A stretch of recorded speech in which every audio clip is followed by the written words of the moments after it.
Assalamualaikum students. So today we are going to start the Sasquatch poems by Sherman Alexie. But before starting that, let's discuss who Sherman Alexie is. He is basically a Native American writer and poet as well, and he has written about their lifestyle and their primitive culture, we can say, and their norms, their rights. Most of the time if we see Sherman Alexie की जो writing है या उसकी जो poems हैं या उसकी जो शॉर्ट स्टोरीज़ हैं वो सारी जो है डिस्पेयर से भरपूर है. Why? Because he himself was a native American. और नेटिव अमेरिकन की अगर मैं आप लोगों को हिस्ट्री थोड़ी सी बता दूँ तो बेटा बेसिकली नेटिव अमेरिकन्स जो हैं वो स्टार्टिंग से वहाँ पे रहने वाले हैं, ठीक है. और ये वो लोग थे जो बहुत ज़्यादा तादाद में तब नहीं पाए जा रहे थे, ठीक है. इनको इनके बेसिक राइट्स नहीं मिल रहे थे. Why? Because they were native Americans. और जब वहाँ पे नेटिव अमेरिका को कोलंबस ने जो फ़तह कर लिया था तो उसके बाद बहुत से दूसरे लोग थे जिन्होंने वहाँ पे आके कब्ज़ा कर लिया था, ठीक है. Mainly British. And now they were the ruler obviously. और वो वहाँ पे बहुत ज़्यादा तजारत करने लगे थे. वहाँ पे उन्होंने रूल करना स्टार्ट कर लिया था. और जो नेटिव अमेरिकन थे उनके जो बेसिक राइट्स थे वो भी उनसे छीन लिए गए थे. Now because our poet is from one of those people और जिन्होंने सफ़र किया और जिन्होंने उन सारे सिनेरियो को देखा है, तो उसकी जो पोइट्री है उसमें हमें ये सारी चीज़ें जो है नज़र आती हैं. तो मेनली जो इसकी पोइम्स के या इसकी पोइट्री के जो थीम्स हमें बेटा मिलते हैं उसमें हमें डार्क ह्यूमर मिलेगा, हमें आयरनी मिलेगी, हमें सटायर भी मिलेगी और मोस्ट ऑफ द टाइम जो है वो पॉलिटिकल थिंग्स के साथ रिलेट करेगी.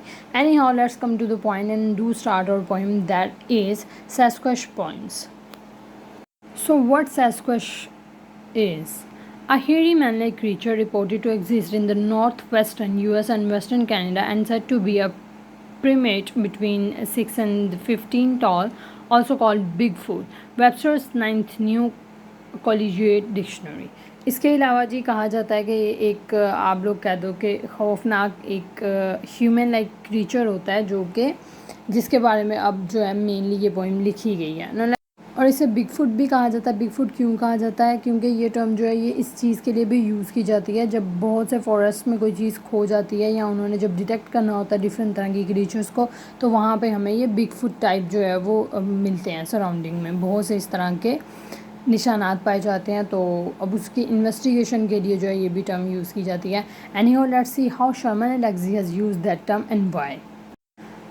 I believe in Sasquatch just as much as I believe in God, which is not logical since more people have seen Sasquatch than have seen God.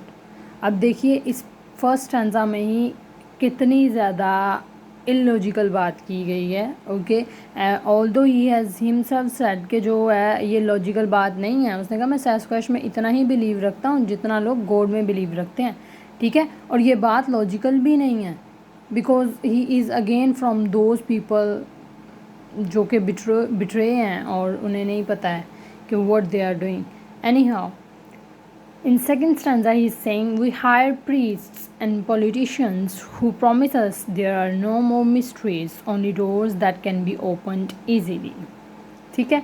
अब वो यहाँ पे कह रहा है कि जी हम जब प्रीस्ट और पॉलिटिशियंस को इसलिए अपनी लाइफ में लेके आते हैं जो कहेंगे कि कोई भी मिस्ट्री नहीं है, कुछ भी जो है वो आप लोगों के पास मुश्किलात नहीं आने वाली आपकी ज़िंदगी में, बल्कि अब तो सब कुछ बहुत आसान होने वाला है. लेकिन असल में ऐसा नहीं होता, ठीक है. अब हमें आयरनिकल स्टेटमेंट मिल गई है अगेन.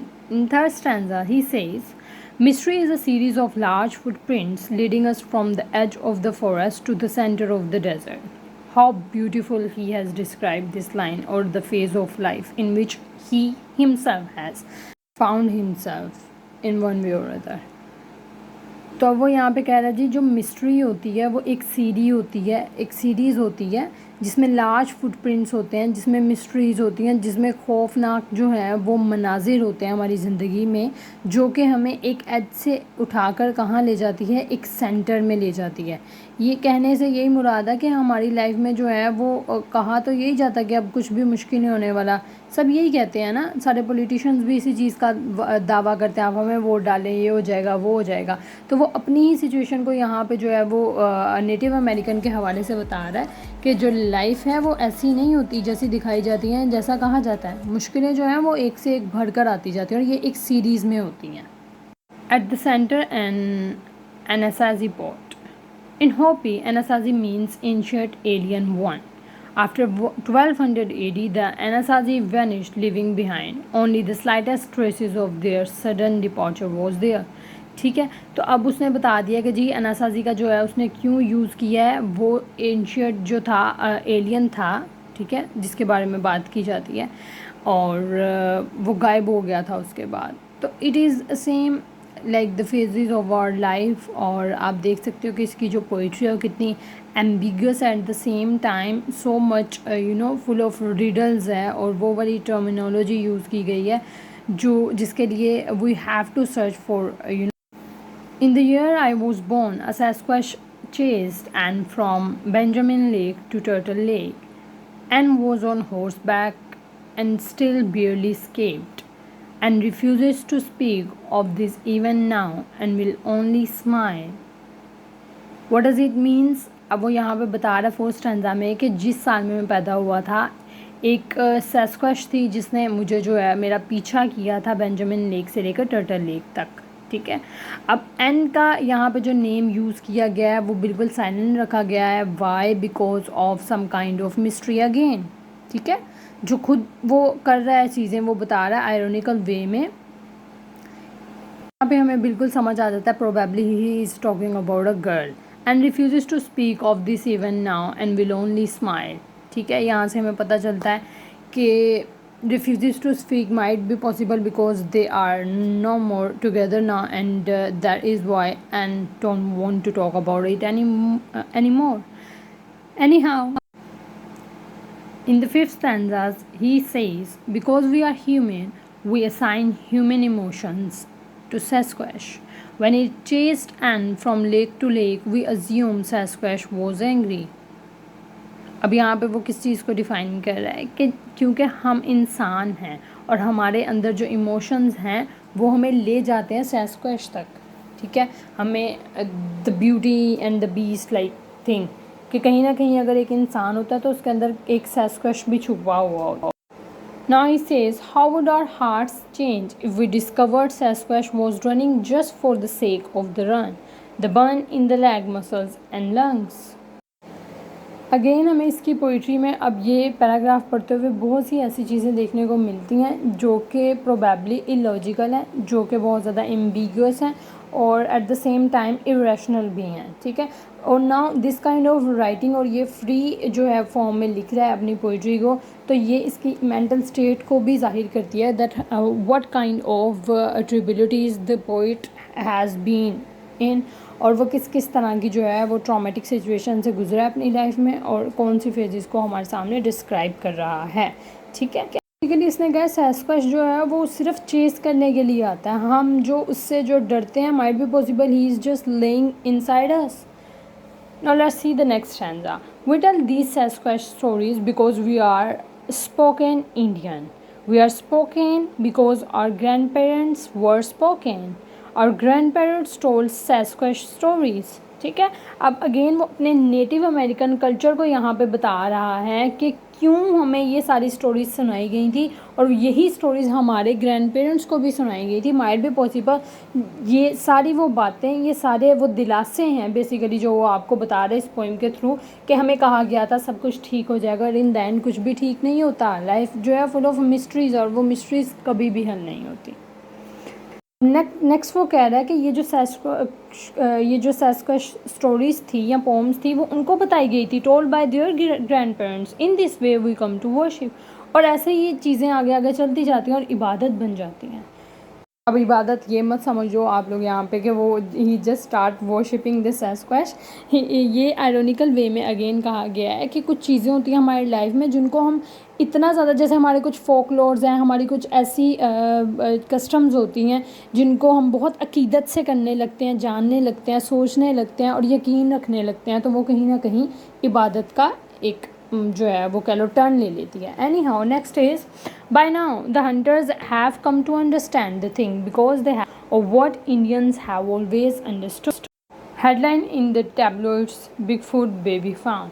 अब यहाँ पे वो इस चीज़ को डिफ़ाइन कर रहा है, अगेन नेटिव अमेरिकन कल्चर को बता रहा है। नेटिव अमेरिकन जो वहाँ पे हैं उसने कहा वो what Indians have always understood, ये वही बातें हैं जो जिस तरह से प्रिमिटिव उनका कल्चर चलता आ रहा है, और सम हाउ कंजर्वेटिव माइंड भी हैं इन लोगों के, because they believe in that kind of things जो उनके बाबा अजदाद ने उनको बताया, और नेक्स्ट वही चीज़ें चलती आ रही हैं।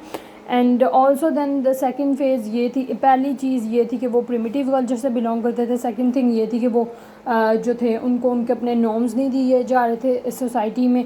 थर्ड थिंग ये थी कि वो पूरी लाइफ ऑलमोस्ट उन्होंने सप्रेशन में गुजारी है। फोर्थ थिंग जो थी वो उनको अपने राइट्स के लिए पूरी लाइफ सफ़र करना पड़ा और लड़ना पड़ा। That is why his poetry is full of this kind of ironical statement as well as suppression. Those who say Bigfoot are those who don't believe. We must learn to fear metaphor. क्या beautiful lines यहाँ पे उसने लिखी हैं। उसने कहा वो लोग जो कहते हैं इसको बिग फुट, वो वही हैं जो बिलीव नहीं करते। हम तो ये नहीं कहते, हम तो सैस्क्वैश कहते हैं। We must learn to fear metaphor, जो मेटाफर्स होती हैं हमें उससे डरना चाहिए, ठीक है ना। कि उसने खुद भी मेटाफर को यूज़ किया और वो हमें यही बता रहा है कि हमें मेटाफर को यूज़ करने से डरना चाहिए। How beautiful. Any how we followed the footprints from the source of the stream to the place where it emptied into the river. We saw its hair snagged on the branches 10 feet above us. Its smell was still powerful a full day after it had passed through.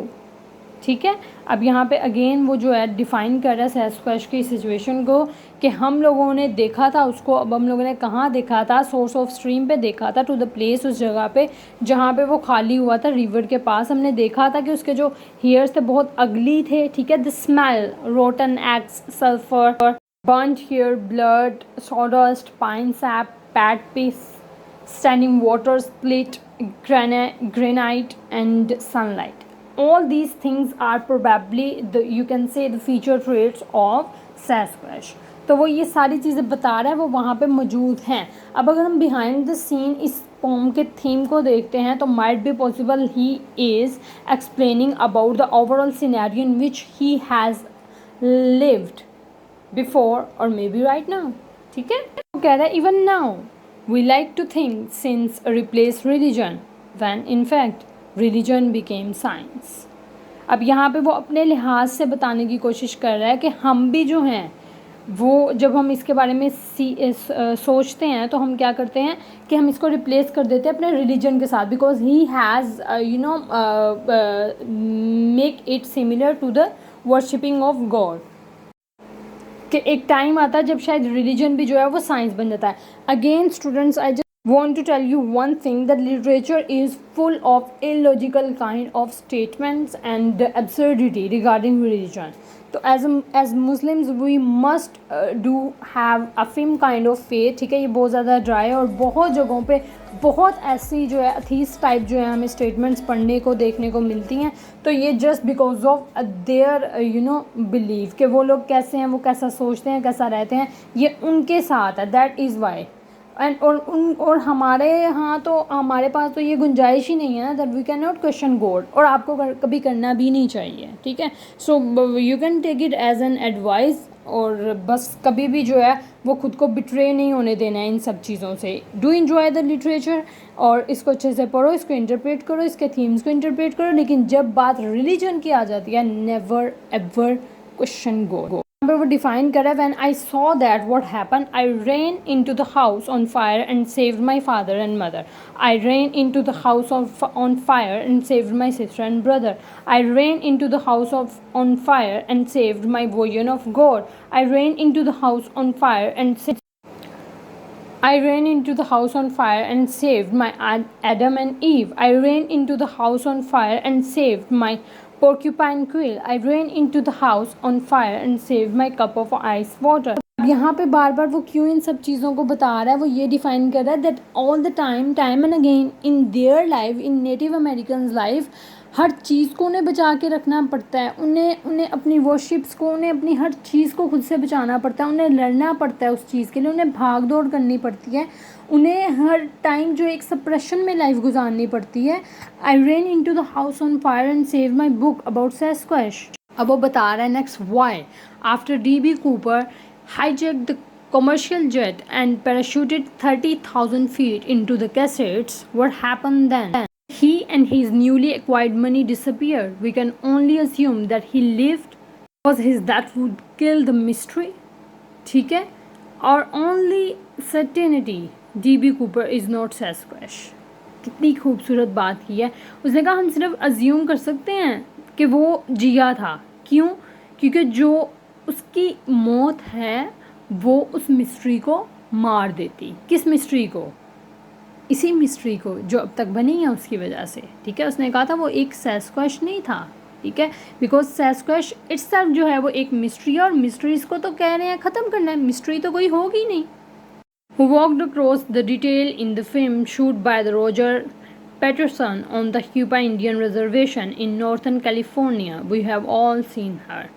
Pendulous breasts, prominent brow, large feet. अब यहाँ पे again जो American हैं, ठीक है, जो कि British हैं और वो लोग हैं जो अब ये अगेन यहाँ पे बता रहा है उन लोगों की सारी बातें जो कि क्लोनाइजर्स हैं, यू कैन से. ठीक है, तो क्लोनाइजर्स की यहाँ पे बात की जा रही है. How proudly they were even for the looking, because probably they are one of those people जिनको तो जो है वो फिल्म इंडस्ट्री में भी कोई रोल करने की इजाज़त नहीं थी. Because they were known as the primitive people.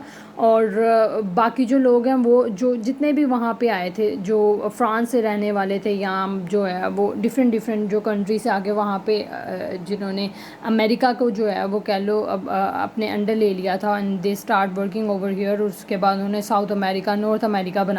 उसी के लिए जो है वो आयरोनिकल स्टेटमेंट्स सटायर्स यूज़ की जा रही हैं. Any how the next one is and the last for today's lecture.